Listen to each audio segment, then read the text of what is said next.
Приехали мы опять в лес.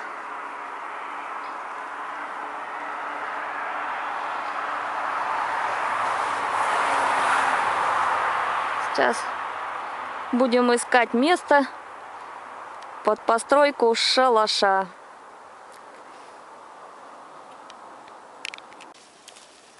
Ходили мы, бродили по лесу. Ну, нашли вот такое место.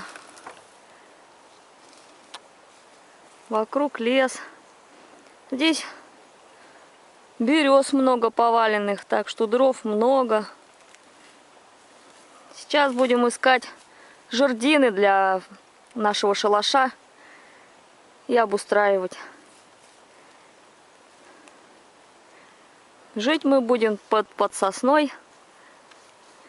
Сосна с березой. Интересный такой вариант. Ну вот. Сделали мы костерок. Мы хотим построить индейское типи и испытать его на эффективность. Сейчас сделали разметку плана основания и пойдем сейчас за жердями. Чуть-чуть осталось.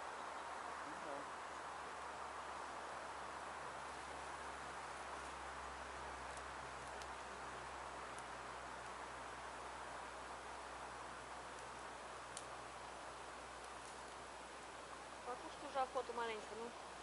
Чуть-чуть проголодались.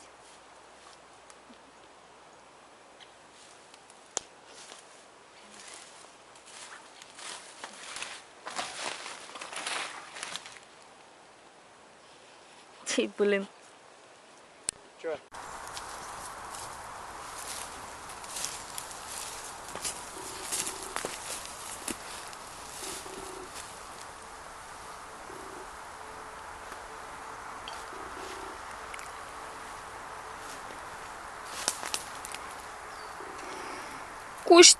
Кушать очень-очень хочется.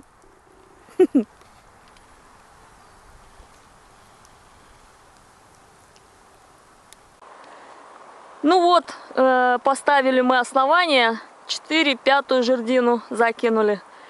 Сейчас пойдем еще принесем жердин, чтобы доделать. От земли до завязки у нас получается 4,70 высота. То есть нормально, можно будет там вообще плясать. Ну все, пока. Пришли мы за стройматериалом. Ну, уже так, сколько? 5 штук добыли. Еще 2 надо. 7 штучек.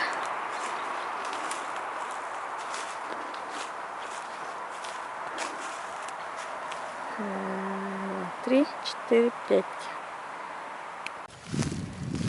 Так что так, дорогие друзья, если хотите размять косточки свои, мышцы поднакачать, съездите в лесок, поставьте вигвам, и будет вам счастье.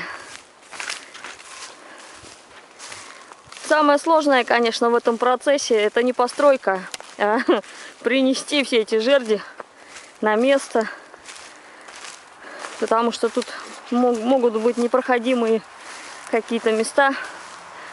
Жердями этими цепляешься за траву. Ну, самый такой неприятный момент. А все остальное вообще очень даже устраивает. Ну вот, мне осталось еще 2 вот этих палочки унести до места нашей дислокации и поставить все. Работа продвигается у нас потихоньку. Так, это сколько у нас уже? 3, 4, 5, 6, 7, 8, 9. 10 жердей уже стоит.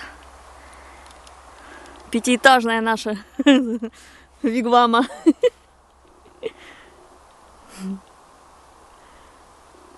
Так. Ну, маленечко осталось. Совсем чуть-чуть. И домик наш будет готов. Сделали когда костер, но подкачки воздуха, как выявилось, что не было. И пришлось все-таки, следуя традициям народностей, как она там называется, это костер этот. Ну, в общем, сделать такую канавку. Ну, поддув воздуха, чтобы костер разгорелся. Поэтому без этой канавки не видать удачи. А так, костер у нас уже прогорел, конечно, но результат налицо, что канава это все-таки нужна для подкачки воздуха.